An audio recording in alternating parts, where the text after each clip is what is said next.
नमस्कार विद्यार्थी पालक मित्रांनो, आपल्या सर्वांचं स्वागत आहे परत एकदा विजन करिअर काउन्सिलिंगमध्ये. मी योगेश्वर गुट्टे, आपला एज्युकेशन आणि करिअर मेंटॉर. तर जोसात 2024 काउन्सिलिंगचे शेड्यूल आता आपल्या पुढे आलेलं आहे. तर ही काउन्सिलिंग प्रोसेस नेमकी कशा प्रकारची असणार आहे, यामध्ये काय काय स्टेप्स आहेत, काय काय महत्त्वाच्या गोष्टी आहेत, तिचं शेड्यूल काय आहे आणि यामध्ये कशा प्रकारे आपल्याला तयारी करायची, डॉक्युमेंटची असेल, ऑप्शनची असेल, मॉक 1 मॉक 2 ची असेल, ही सगळी माहिती आपण या व्हिडिओमध्ये बघणार आहोत. त्या सर्व जेई रँक पडलेल्या जेई मध्ये रँक आलेल्या विद्यार्थ्यांनी हा व्हिडिओ शेवटपर्यंत पाहायचा, जेणेकरून जोसा काउन्सिलिंगची पूर्ण प्रोसेस तुम्हाला समजेल.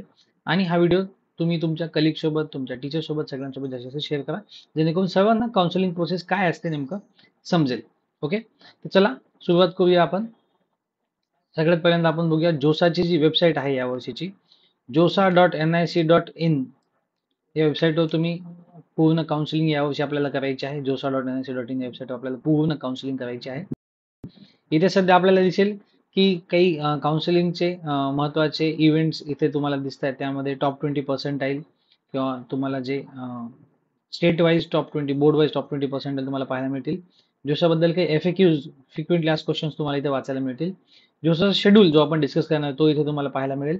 बिझनेस रूल्स, जोसाचे जे इन्फॉर्मेशन ब्राउचर आहे, जोसाचे जे नियम आहेत त्याला बिझनेस रूल्स म्हणतात, ते तुम्हाला इथे पाहायला मिळतील. ते सोबतच जे तुम्हाला 2023चे जोसाचे कट ऑफ, ज्याच्यामध्ये IIT, NIT, IIIT आणि GFTI, ओके, यांचं वाटप झालेले 2300 आणि मागच्या वर्षीचे सगळे तुम्हाला प्रिव्हियस इयरचे कट ऑफ देखील तुम्हाला पाहायला मिळतील.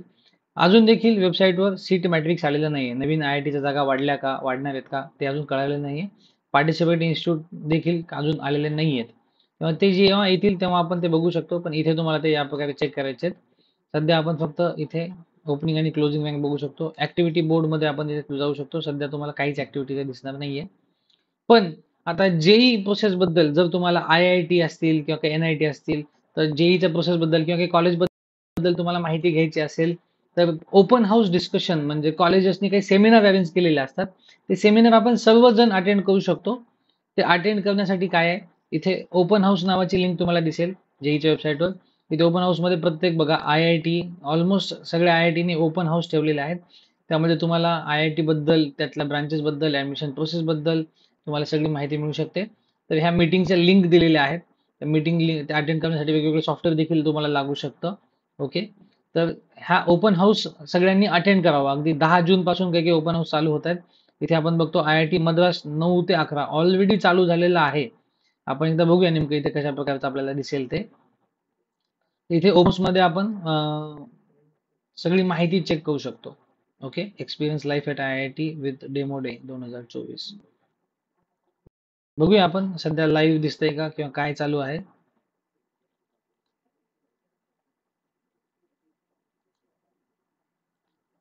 ओपन हाऊस 10 जून सकाळी 9 ते 11 हे ऑलरेडी चालू आहे. नंतर मंडेला 17 जूनला परत तुम्हाला हे ओपन हाऊस चालू असताना दिसेल.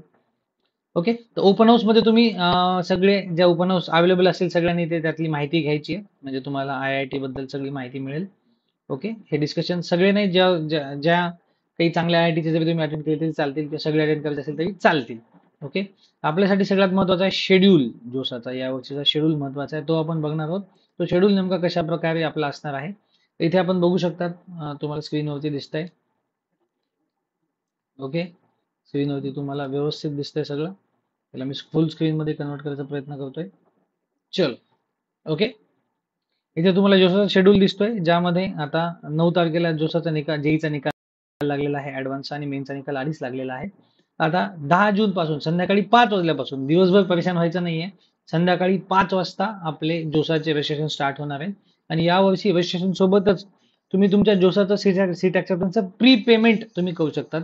आय थिंक ब्रोशरमध्ये दिलेले आय थिंक 35,000च्या आसपास अमाऊंट आहे, मी चुकू पण शकतो.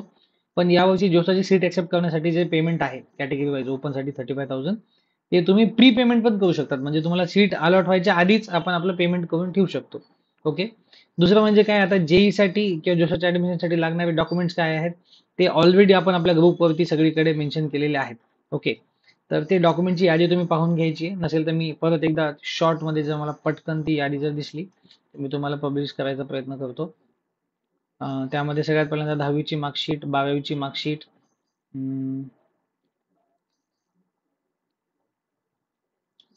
थोडं क्विकली या गोष्टीमध्ये जाऊन येऊया. जोसाचे जे रिक्वायर्ड डॉक्युमेंट्स आपल्याकडे आहेत.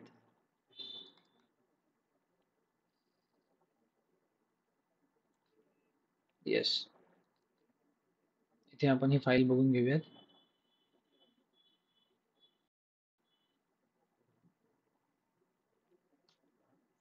IIT येण्यासाठी ऑलमोस्ट सिमिलर डॉक्युमेंट आपल्याला दिसतात. हे डॉक्युमेंट्स आपण सगळ्यांनी लवकरात लवकर प्रोड्यूस करून घ्यायचे आहेत. ओके, इथे बघा 10 ची मार्कशीट किंवा सनद, आधार कार्ड, बर्थ सर्टिफिकेट, 12 ची marksheet, JEE Mains admit card सगळ्यांनी आवर्जून घ्यायचंय. Category certificate, category central category फॉर्मॅटमध्ये, गव्हर्नमेंट ऑफ इंडिया फॉर्मॅटमध्ये तुम्हाला सर्टिफिकेट असणं गरजेचं आहे. आणि सोबतच तुम्ही महाराष्ट्रातले असाल तर तुमच्याकडे व्हॅलिडिटी देखील असणं गरजेचं आहे. बाकी तुमच्याकडे क्रॉस बँक चेक आणि मेडिकल फिटनेस सर्टिफिकेट असणं गरजेचं आहे. मेडिकल फिटनेस सर्टिफिकेटचा फॉर्मॅट दिलेला आहे. ओके, त्यांनी इन्फॉर्मेशन ब्राउचरमध्ये दिलेलं आहे, आपण देखील आपल्या ग्रुपवरती दिलेला आहे. ओके, तर आपण सर्वप्रथम येऊया जोसाच्या शेड्यूलवरती. इथे जे आपण होतो, सगळ्यात पहिल्यांदा आपल्याला डॉक्युमेंट प्रिपेअर करून ठेवायचे आणि मग काउन्सिलिंगमध्ये भाग घ्यायचा आहे. ओके, तर 10 जूनला संध्याकाळी 5 नंतर हे चालू होणार आहे. त्यामध्ये आपण रजिस्ट्रेशन करून प्री पेमेंट आपण करू शकतो. पेमेंट आपण नंतरही करू शकतो, प्री करू शकतो. आता ही पहिली वेळ आहे प्री पेमेंटची. चालू झाल्याच आपल्याला कळेल नेमकं कधी करायचंय. त्यानंतर आपल्याला 15 जून पर्यंत काय करायचंय, म्हणजे 14 जूनच्या आधी मॉक 1 ची अलॉटमेंट होणार आहे. म्हणजे 14 जूनच्या आधी आपल्याला आपले चॉईसेस डिसाईड करायचे आणि ते आपण तात्पुरते सेव्ह करून ठेवायचे. त्या सेव्ह केलेल्या चॉईसेसवर एक मॉक राऊंड कंडक्ट केला जातो. म्हणजे जेवढ्या मुलांनी ऑप्शन सेव्ह केलेले आहेत त्याच्यामध्ये एक मॉक अलॉटमेंट केली जाते. त्यामध्ये तुम्हाला NIT, IIT जे काही कॉलेज तुमच्या रँकनुसार मिळू शकतात ते आपल्याला अंदाजे बघता येतं. खूप कमी मुलांनी याच्यामध्ये भाग घेतलेला असतो, त्यामुळे एक्झॅक्टली कळणं फार अवघड आहे. पण आता रजिस्ट्रेशन 10 जूनला चालू झाल्याच्या नंतर 14 पर्यंत आपल्याला आपली यादी फायनल करून घ्यायची आहे की आपल्याला काय ऑप्शन्स टाकायचे. तेव्हा मॉक अलॉटमेंटमध्ये जर तुम्ही यादी टाकली, 50 कॉलेज टाकले आणि मॉक अलॉटमेंटमध्ये काहीच लागलं नाही, समजायचं की आपल्याला अजून ऑप्शन्स वाढवावे लागणार आहेत. किंवा एक मॉक अलॉटमेंट म्हणजे काय असतं, कमी मुलांमध्ये केलेली अलॉटमेंट असते. सपोज आपण 50 ऑप्शन ठेवलेत आणि आपल्याला 30 नंबरचा ऑप्शन लागला, याचा अर्थ असा होतो की आपल्याला ऍक्च्युअल राऊंडमध्ये 30 पेक्षा खालचं लागणार आहे. मग आपल्याला अजून थोडे ऑप्शन्स वाढवायचे गरज आहे का नाही ते आपल्याला मॉक अलॉटमेंटवरून कळतं, किंवा आपल्याला या मार्कवर कमी मुलांमध्ये हे मिळतंय तर जास्त मुलांना नक्कीच थोडं खालचं मिळणार, ही सगळी आयडिया तुम्हाला येते. अगेन मॉक 2 अलॉटमेंट आहे 17 जूनला. तर 16 जून पर्यंत संध्याकाळी 5 वाजेपर्यंत तुम्ही काही सेव्ह करून ठेवाल. आता 14 जूनला 8 वाजेपर्यंत तुम्ही जे सेव्ह कराल आणि 16 जूनला 7 वाजेपर्यंत जे सेव्ह असेल तर ते फेच केलं जातं. त्याच्यावरून परत मॉक 2 अलॉटमेंट केली जाते. त्यानंतर 18 जून ही ऑप्शन भरण्याची शेवटची तारीख आहे. 18 जूनला ऑप्शन्स ऑटोमॅटिक लॉक होतात. 5 वाजता ऑप्शन ऑटोमॅटिक लॉक होणार आहेत 18 तारखेला. त्याआधी आपण आपले ऑप्शन सेव्ह करून ठेवणं गरजेचं आहे. लॉक करणं मॅन्डेटरी नाही आहे, ऑटोमॅटिक लॉक सिस्टीम करतं. सध्या फक्त तुम्ही 17 म्हणजे 18 जून पर्यंत 5 वाजेपर्यंत तुम्ही तुमचे ऑप्शन इथे तुम्ही बघू शकता, तुम्ही सेव्ह करून ठेवायचे आहेत, जे नंतर लॉक केले जातात. 18 जूनला ते फेच केल्यानंतर 19 जूनला रिकन्सिलिंग डेटा व्हेरिफिकेशन व्हॅलिडेशन रिझल्ट, 20 जूनला म्हणजे एक दिवस डाटा व्हेरिफिकेशनसाठी घेतला जातो आणि 20 जूनला पहिली जोसाची यादी लागणार. तर तुमच्याकडे जे काही डॉक्युमेंट्स तुम्हाला लागतील लक्षात घ्या, ते तुम्हाला 20 जून नंतर तुम्हाला तुमचे डॉक्युमेंट अपलोड करायचे. जर तुम्हाला सीट लागलं कुठल्या राऊंडमध्ये तर सगळ्यात पहिल्यांदा ऑनलाईन रिपोर्टिंग, त्याच्यामध्ये तुम्हाला इथे स्टेप दिसत आहेत. फीस पेमेंट आपल्याला इथे दिसते. फीस पेमेंट म्हणजे सगळ्यात पहिल्यांदा सीट ऍक्सेप्टन्सचं फीस पेमेंट आपल्याला करायचे, डॉक्युमेंट अपलोड करायचे. आपल्याला फ्रीज फ्लोट स्लाइड नावाचा आपला रिस्पॉन्स आपल्याला द्यायचा आहे. आणि जर आपल्या डॉक्युमेंट व्हेरिफिकेशनमध्ये जर काही क्वेरी आल्या तर त्या क्वेरीला तुम्हाला रिपोर्ट करायचं आहे. 20 तारखेला यादी लागणार आहे. आपल्याला 5 दिवस दिलेले आहेत, 20, 21, 22, 23, 24. 24 तारखेला 5 वाजेपर्यंत आपण आपलं जोसाचं सीट ऍक्सेप्टन्सचं पेमेंट करून पुढच्या राऊंडमध्ये किंवा पुढच्या प्रोसेसमध्ये भाग घेऊ शकतो. त्यानंतर जर काही क्वेरी असेल तर त्या क्वेरीला कधी कधी एक दिवस वाढवून देतात. इथं आपण बघू शकतो की 26 जून पर्यंत आपण पेमेंट आधी करायचे, त्यानंतर फीस डॉक्युमेंट वगैरे अपलोड करायचे आणि resolution of fees payment issue, जर तुमच्या पेमेंटमध्ये काही इश्यू आला असेल तर तो 25 जूनला 5 वाजण्याच्या आधी रिझॉल्व्ह केला जाईल. समजा पेमेंट केलं आणि फेल झालं असं काही असेल तर ते 25 जूनच्या आधी रिझॉल्व्ह केलं जाईल. आणि 26 जूनच्या आधी तुम्ही राऊंड 1 ची क्वेरी तुमची सॉल्व्ह करणं गरजेचं आहे. त्यांनी जर आपल्याला डॉक्युमेंटेशन मध्ये जर काही मागितलं तर ते आपल्याला इथं दाखवणं गरजेचं असणार आहे. म्हणजे क्वेरी त्यांनी दाखवली तर ती आपल्याला ऍड्रेस करणं गरजेचं आहे. त्यांनी काही डॉक्युमेंट एक्स्ट्रा मागवले तर ते आपल्याला अपलोड करणं गरजेचं आहे. म्हणजे पहिला राऊंड तुमचा 20 ते 26 जून मध्ये तुमचा पहिला राऊंड संपून जातो. त्यानंतर again second round 2 allotment.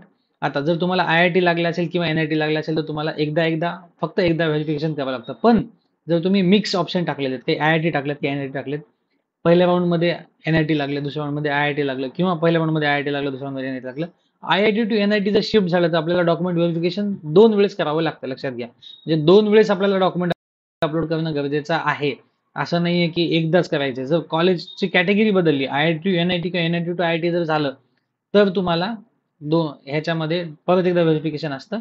Round 2 ची प्रोसिजर सेम आहे.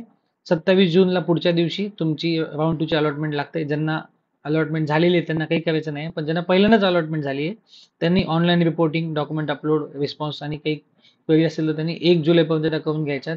1 जुलैच्या आधी त्यांनी त्यांचं पेमेंट कंप्लीट करून घ्यायचंय. 2 जुलैपर्यंत फीसमध्ये काही इश्यू असेल तर तो रिझॉल्व्ह केला जाईल. 3 जुलैपर्यंत त्यांची क्वेरी काही लॉग मध्ये असेल तर ती तुमची ॲड्रेस केली जाईल आणि त्यानंतर आता इथे बघा, initiation of withdrawal of seat of exit from seat location. जर काही कारणामुळे तुम्हाला जोसाच्या प्रोसेसमध्ये भाग नाही घ्यायचा आहे, तर इथून तुम्ही सीट विड्रॉवल करू शकतात. इथून ते तुम्हाला पुढच्या कुठल्या राऊंडपर्यंत सीट विड्रॉवल पाहिजे ते मी तुम्हाला सांगतो. पण जनरली कोणी सीट विड्रॉवल करत नाही, तेव्हा ह्याचा विचार तुम्ही करू नका. पण जर आपल्याला जोसामध्ये भाग घ्यायचा नसेल, तर आपलं एक काही सर्टन अमाऊंट कट होऊन आपण जे डिपॉझिट भरलेलं सीट लागलेलं ते वापस येतं आणि तुम्हाला सीट विड्रॉ करता येतं. विड्रॉ करण्यामध्ये पण काही क्वेरी असते, त्या क्वेरीचा रिस्पॉन्स तुम्हाला दिलेल्या टाइममध्ये 3 जुलैमध्ये 5 वाजेपर्यंत द्यावा. तर ऑलमोस्ट जोसाचा सगळ्या टायमिंग जे आहे ते 5 वाजेपर्यंत आहे. असं समजू नका की रात्री उशिरापर्यंत काम केलं तरी चालतं. जोसाचं काम दिवसाच तुम्हाला लवकरात लवकर संपून टाकायचे आणि शेवटच्या दिवसापर्यंत तुम्ही जायचं नाही. सीट लागलं पहिल्या दिवशी सीट ऍक्सेप्ट करायचं, डॉक्युमेंट अपलोड करायचे आणि प्रोसिजर आपली कंप्लीट करून घ्यायची.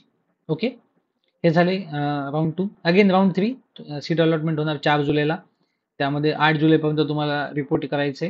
9 जुलैपर्यंत 8 जुलैपर्यंत तुम्हाला पेमेंट देखील करून घ्यायचं आहे. इथं बघा लेट, इथं एक एक दिवस वाढून दिला होता तो इथे दिलेला नाही. इथे पण ऍक्च्युली वाढून दिलेला नाही. पहिल्या दिवशी फक्त तुम्हाला तो वाढून दिलेला दिसतोय. नाही, सगळं तुम्हाला पहिल्या त्याच दिवशी दिलेलं आहे. ओके, 24 जूनलाच 5 वाजेपर्यंत नाही, एक एक दिवस दिलेला आहे. सॉरी, 24 आणि 25 तुम्हाला एक एक दिवस दिलेला आहे. 8चा 9 जुलैला पेमेंटमध्ये काही इश्यू असेल तर तो रिझॉल्व्ह केला जाईल. आणि अगेन 8 जुलैपर्यंत पेमेंट करायचे. पेमेंटमध्ये काही इश्यू असेल तर 9 जुलैपर्यंत रिझॉल्व्ह केला जाईल. तुम्हाला सीट विड्रॉ करायचं असेल तर 9 जुलैपर्यंत 5 वाजेपर्यंत तुम्हाला वेळ आहे. सीट विड्रॉ नाही केलं आपण फर्दर राऊंडमध्ये जाऊ शकतो. इथे तुम्ही अगेन क्वेरी म्हणजे इथे पहिल्यांदा सीट थर्डमध्ये लागलं तर तुम्हाला परत रिपोर्टिंग करायचे. पहिल्याच राऊंडमध्ये सीट लागला असेल तर परत रिपोर्टिंग करायची गरज नाहीये. ओके, अगेन तशाच पद्धतीने राऊंड 4 होणार. 10 जुलैला सीट अलॉटमेंट होणार. 15 जुलैपर्यंत सीट ऍक्सेप्ट करायचे. 15 जुलैपर्यंत पेमेंट करायचे. पेमेंटमध्ये इश्यू असेल तर 16 तारखेपर्यंत आहे. 16 तारखेला 16 जुलैच्या आत तुम्ही सीट विड्रॉ करू शकतात. आता इथे बघा, यावर्षी 5च राऊंड आहेत. तर जर तुम्हाला IIT मधनं सीट विड्रॉ करायचं तर चौथा राऊंड हा शेवटचा राऊंड आहे. परत मी रिवाइज करतोय, यावर्षी 5 राऊंड असणार आहेत. ह्या 5 राऊंडमध्ये तुम्हाला जर IIT मधनं सीट विड्रॉ करायचं असेल तर चौथ्या राऊंडच्या आधीच तुम्हाला सीट विड्रॉ करावं लागतं. 5व्या राऊंड नंतर सीट विड्रॉ करता येत नाही. तुमचं जे डिपॉझिट भरलेलं आहे ते जप्त होतं. ओके, आणि फर्दर तुम्ही जेईच्या कुठल्याच ऍडमिशन प्रोसेसमध्ये तुम्ही भाग घेऊ शकत नाही जर तुम्ही असं नाही केलं तर IIT साठी तुम्ही चौथ्या राऊंड पर्यंत प्रोसेस करून बघू शकता आणि चौथ्या राऊंड मध्ये विड्रॉल किंवा एक्झिट, तुम्हाला एक्झिट करायचंय, विड्रॉ नाही, तुम्हाला बाहेरच पडायचं, प्रोसेसमध्येच राहायचं नाही, ते तुम्ही घेऊ शकतात. पण त्यानंतर देखील एक 5वा राऊंड होतो, तो म्हणजे उरलेला आता NIT, IIT आणि IITचा पण तो राऊंड होतो. तर चौथ्या राऊंड पर्यंत IITचे मुलं विड्रॉ करू शकतात. NITच्या मुलांना, IITच्या मुलांना अजून पुढे वेळ मिळतो. ओके, आता त्यानंतर 5वा राऊंड होणार. 5व्या राऊंड मध्ये अगेन सीट अलॉटमेंट 17 जुलैला 22 जुलैपर्यंत तुमचं सीट रिपोर्टिंग. 22 जुलैला पेमेंट करायचे. 23 जुलैला 5 वाजण्याच्या आधी पेमेंट कन्फर्म करायचे. सगळं व्यवस्थित झालंय ते. आणि आता पुढची सिस्टीम की 23 जुलै नंतर आता सीट विड्रॉ करायचं जर आपल्याला असेल तर ते 26 जुलैपर्यंत आपल्याला, म्हणजे ते ऍक्च्युली इनिशियल 23 जुलैपर्यंतच तुम्हाला ते सीट विड्रॉ करून घ्यायचं आहे. ओके, आणि आता 23 जुलैला ऑलमोस्ट 5 राऊंड संपतात. पुढचे 3 दिवस अत्यंत महत्वाचे आहेत प्रोसेसमध्ये. तुम्हाला IIT लागला असेल, NIT लागला असेल. IIT लागला असेल तर येत्या ह्या डेट नंतर तुम्हाला पटकन कॉलेजमध्ये ऍडमिशन घ्यायचे. कॉलेजच्या वेबसाईटवर जाऊन ऍडमिशन प्रोसेस करून घ्यायचे. 23 जुलै नंतर पुढच्या काही दिवसांमध्ये तुम्हाला IITचं ऍडमिशन प्रोसिजर कंप्लीट करून घ्यायचंय. तर लक्षात घ्या, काउन्सिलिंग तुम्हाला जोसाच्या प्रोसेस पर्यंत आहे. तुम्हाला कॉलेजचे ऍडमिशन स्वतःलाच करावं लागणार आहे. त्यामुळे कॉलेजची वेबसाईट बघणं, वेबसाईटवरच्या इन्स्ट्रक्शन बघणं, ही सगळी माहिती तुम्हाला स्वतः घ्यावी लागणार आहे. 17 ते 23 मध्ये तुम्ही सीट विड्रॉल करू शकतात. तुम्हाला NITचं सीट लागले आणि तुम्हाला सोडायचं असेल, जोसामध्ये भाग घ्यायचा नाहीये, मनासारखं कॉलेज नाहीये, ब्रँच नाहीये, तुम्ही सीट विड्रॉ करू शकतात. पण आता 23 तारखेपर्यंत सगळं झालं. पण आता 24, 25, 26 जर तुम्हाला IIT सोडून काही लागलं असेल तर तुम्हाला पुढची प्रोसेस म्हणजे आता आपण सीट ऍक्सेप्टन्स फीस पे केली, पण आता एक पार्शियल ऍडमिशन फीस, अजून एक फीस आपल्याला भरावी लागते, तर तुमचं ऍडमिशन कन्फर्म होतं. जर ही फीस भरली नाही तर तुम्ही प्रोसेसमधनं बाहेर पडतात. तुम्हाला जोसाच्या प्रोसेसमधनं बाहेर टाकलं जातं. तुम्हाला 2 प्रकारच्या फीस आहेत. पहिल्या 5 राउंडमध्ये तुम्हाला फक्त सीट एक्सेप्टन्स फीस भरायची आहे. पण 5 राउंड झाल्यानंतर तुम्हाला पार्शियल ॲडमिशन फीस तुम्हाला भरून तुमची प्रोसिजर कंप्लीट करून घ्यायची आहे. आणि त्यानंतर तुम्ही परत सीसॅप नावाची जी काउन्सिलिंग असते, जी NIT, IIIT आणि GFTI साठी आहे, त्या सीसॅप काउन्सिलिंगमध्ये भाग घेऊ शकतात. ही झाली JEE प्रोसेस बद्दलची माहिती. आय थिंक ही माहिती सगळ्यांना समजली असेल. ज्या या माहितीमध्ये परत काही क्वेश्चन किंवा डाऊट असेल तर तुम्ही आम्हाला आमच्या WhatsApp नंबरला कॉल किंवा मेसेज करून विचारू शकतात. प्रेफरेबली मेसेज करावा आणि दिलेल्या टायमिंगमध्येच कॉल करावा. जोसाची प्रोसेस आपण एक्सप्लेन केलेली आहे. IIT ला जायचं असेल तर चौथ्या राऊंडपर्यंत चेक करायचे. बाहेर पडायचं असेल तर चौथ्या राऊंडलाच बाहेर पडायचे. NIT चे विद्यार्थी 5व्या राऊंडला देखील बाहेर पडू शकतात किंवा ते पुढे जाऊन सीसॅप मध्ये देखील त्यांना वेगवेगळ्या पद्धतीने बाहेर पडता येतं. सीसॅपच्या पहिल्या राऊंडमधून तुम्हाला विड्रॉ करता येतं. सेकंड राऊंडमध्ये तुम्हाला विड्रॉ करता येत नाही. फीसच्या बाबतीत तुम्हाला प्री पेमेंट करायचे जोसामध्ये करायची फॅसिलिटी आहे तर ते सगळ्यांनी करायला पाहिजे. ज्यांना सीट लागणार आहे त्यांनी प्री पेमेंट करायला पाहिजे. पण तुम्हाला सगळ्यांना NIT प्लस मुलांना तुम्हाला पुढे पार्शियल ॲडमिशन फीस पे करायची आहे आणि सीसॅपमध्ये जर तुम्ही सीट सोडलं, जोसानंतरची सीसॅप काउन्सिलिंग होती, तिथे जर सीट तुम्ही सेकंड राऊंडला सोडलं तर तुमचं पार्शियल ॲडमिशन फीस आणि तुमची जोसा सीट दोन्ही फीस तुमच्या जप्त होतात. ज्या विद्यार्थ्यांना जोसामध्ये सीटच लागलं नाही ते विद्यार्थी सीसॅपमध्ये जाऊ शकतात. सीट लागलेले विद्यार्थी देखील सीसॅपमध्ये जाऊ शकतात. ओके. पण सीसॅपमध्ये जायचा पहिला रूल म्हणजे तुम्हाला जर सीट लागला असेल तर इथे पार्शियल ॲडमिशन फीस पे करून जायचे. सीट नसेल लागलं तर तुम्हाला पूर्णपणे सीसॅपमध्ये ऑनलाईन फीस पे करून सीसॅपमध्ये पार्ट घ्यावा लागतो जर सीट लागला नसेल तर. ओके. PWD व्हेरिफिकेशन खूप महत्वाचं आहे. जे विद्यार्थी पर्सन विथ डिसेबिलिटी मध्ये येतात, PWD व्हेरिफिकेशन सुरुवात आता जोसा काउन्सिलिंग सोबत झालेली आहे. तुम्हाला लॉग इन मध्ये जाऊन 8व्या तारखेच्या आत, ऍक्च्युली 8व्या तारखेच्या नाही, सीट अलॉटमेंटच्या आधी तुम्हाला त्याची अपॉइंटमेंट घ्यायची असते. मी सगळ्यांना प्रेफर म्हणेन की जे PWD मध्ये आहेत त्यांनी आता लवकर आज 5 वर्षानंतर लॉग इन मध्ये जाऊन एक अपॉइंटमेंट घ्यायची आहे. अलॉटमेंटच्या 2 दिवस आधी, प्रेफरेबली 8व्या तारखेच्या आधी सगळ्यांनी आपलं व्हेरिफिकेशन रिस्पेक्टिव्ह IIT किंवा NIT मध्ये करून घ्यायचं आहे. त्याची सेंटर तुम्हाला दिलेला असतं, टाइम तुम्हाला दिलेला असतो. तो टाइम आपण चूज करायचा आहे. यामध्ये काही अडचण आली तर आम्ही तुम्हाला मदत करू नक्कीच. ओके. ही झाली जोसाची admission process top to bottom. या व्यतिरिक्त तुम्हाला काही जरी क्वेश्चन असेल, डाऊट असेल तर ते तुम्ही आम्हाला आमच्या WhatsApp नंबरला कॉल करून किंवा कॉल नाही उचलला तर मेसेज करून विचारू शकतात. JEE मध्ये रँक आलेल्या सगळ्या विद्यार्थ्यांचं खूप खूप अभिनंदन. मागच्या वर्षीपेक्षा यावर्षी खूप चांगले मार्क्स आलेले आम्हाला दिसत आहेत. लातूरमधनं खूप चांगल्या विद्यार्थ्यांना चांगले मार्क्स पडलेले आहेत. पण लक्षात घ्या, नंबर ऑफ ऍप्लिकंट वाढल्यामुळे थोडंसं ऍडमिशन मधलं कॉम्पिटिशन देखील वाढणार आहे. मार्क्स चांगले असतील तर खूप छान, पण कमी मार्क्स पडले तर नाराज बिलकुल व्हायचं नाहीये. आपण JEEच्या मार्क्सवर जोसासोबत अजून काही काउन्सिलिंग आहे, ज्यामध्ये सीसॅप आहे, ज्यामध्ये जॅक दिल्ली आहे, ज्यामध्ये जॅक चंदीगड आहे, ज्यामध्ये IIST आहे, ज्यामध्ये IIPE आहे, Indian institute of petroleum engineering, ज्यामध्ये RGIPTची वेगळी काउन्सिलिंग असते. अशा बऱ्याच वेगवेगळ्या काउन्सिलिंग आपल्याला जी ऍडव्हान्स आणि मेन्स वरनं तुम्हाला करता येतात. जरी तुम्हाला मार्क्स कमी पडले असेल तर नाराज व्हायचं नाही. इतर वेगळ्या काउन्सिलिंग मध्ये भाग घ्यायचा किंवा तुम्हाला मनासारखं कॉलेज मिळत नाही तर नक्की JEE मेनच्या मार्क्सवर तुम्हाला महाराष्ट्रामध्ये चांगल्या कॉलेजमध्ये चांगली ब्रँच मिळू शकते. तेव्हा रिपीटच्या मागे पडायचं नाही. यावर्षी ज्यांना जे काही मिळालेले त्या मार्क्सवर त्यांनी प्रयत्न करायचा आहे. चांगलं कॉलेज, चांगली ब्रँच मिळवायचा प्रयत्न करायचा आहे.